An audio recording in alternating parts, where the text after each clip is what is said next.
আসসালামু আলাইকুম ওরহমতুল্লাহি ওবারাকাতুহু।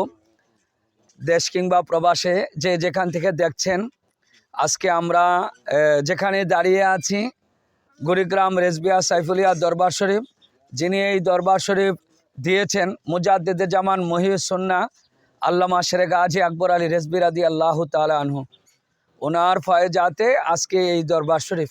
আর এই দরবার শরীফে কমপ্লেক্সের কাজ ইনশাল্লাহ আরম্ভ হচ্ছে। দ্রুতগতিতে আরও কিছু কার্যক্রম অতিক্রম হতে যাচ্ছে। এখন বর্তমানে হুজুরে গৌসুল আজম গাউসুস সাকালাইন সুলতানুল আউলিয়া হজরত বড়পীর আব্দুল কাদের জিলানী রাদিয়াল্লাহু তাআলা আনহুর মসজিদ এর সেন্টারিংয়ের কাজ আরম্ভ হতে যাচ্ছে। পাশাপাশি হুজুরে গাউসুল আজম গাউসুস সাকালাইন সুলতানুল আউলিয়া হজরত বড়পীর আব্দুল কাদের জিলানী রাদিয়াল্লাহু তাআলা আনহুর খানকা শরীফ তথা আধ্যাত্মিক কেন্দ্র, তার পাশাপাশি আতায়ে রাসূল সুলতানুল হিন্দ খাজা মঈনুদ্দিন আজমিরি সানজারি রাদিয়াল্লাহু তাআলা আনহুর মুসাফিরখানা, পাশে আছে আদর্শ কুড়িগ্রাম মাদ্রাসায়ে রেজবিয়া সুন্নিয়া। এই কমপ্লেক্সের কাজ ইনশাল্লাহ আমরা বর্তমানে শুরু করতে যাচ্ছি।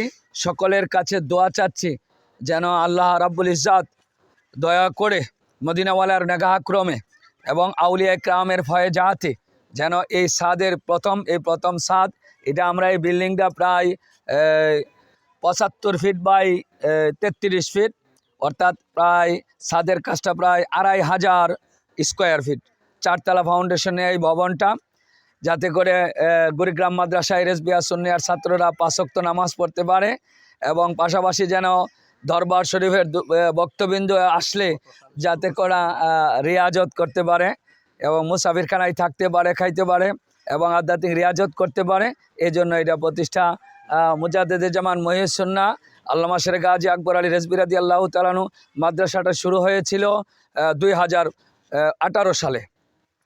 আর এখন বর্তমানে মসজিদে গৌসুল আজম রাদিয়াল্লাহু তাআলা আনহু, এটা সাদের কাজ হবে।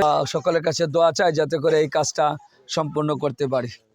এই সময় সমাপ্ত হলো এবং সার্বিক সহযোগিতা কামনা করি যাতে করে সার্বিকভাবে আমার পীর ভাইয়েরা যথা আহলে সুন্নাত ওয়াল জামাতের যদি প্রেমিক সামর্থ্যবান থাকেন, এই সাদের কাজের মধ্যে জানেন ব্যয়বহুল খরচ প্রায় 10 লক্ষ টাকার উপরে, যাতে করে প্রায় 250 ব্যাগ সিমেন্ট, 1250 ফিট ইটের কংক্রিট, তার পাশাপাশি আছে 1000 ফিট লাল বালু এবং সিলেকশন বালু, তারপর আছে এখানে 5.5 টন রড, এরপরে সেন্টারিংয়ের কাজ এবং মেস্তরের খরচ, যাবতীয় অনেক ব্যয়বহুল খরচ। আল্লাহ রাসূল দয়া করে যেন মেহরবানি করে এই কাজগুলি যেন আঞ্জাম দ্রুত গতিতে, যাতে করে এই সাদের কাজটা সমাপ্ত করে আমি যেন আমার ভাইয়ের সাথে রওজাতুন নবী সাল্লাল্লাহু আলাইহি ওয়াসাল্লামের দরবারে সালাম দিতে পারি। এই আরজি রাখছি সকলের কাছে, মদিনাওয়ালা যেন কবুল করেন।